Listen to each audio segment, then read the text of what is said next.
Good morning, Hussain. Okay, looking really good down inside. This is your 636 SA.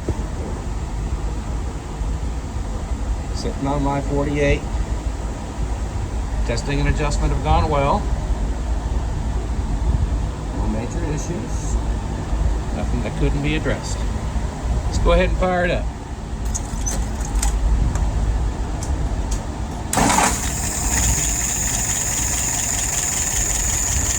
Oh yeah, looking good. Sure. Did well, yes indeed. All right, let's take a look at some numbers.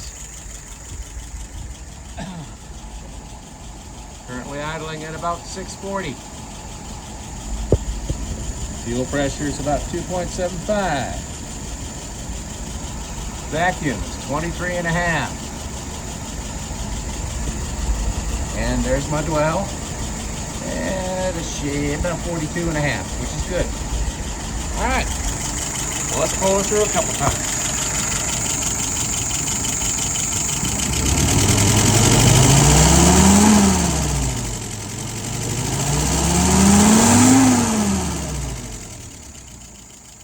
Okay. Good, looking good. Yes, sir. I think you're gonna like it. All right. Thank you very much.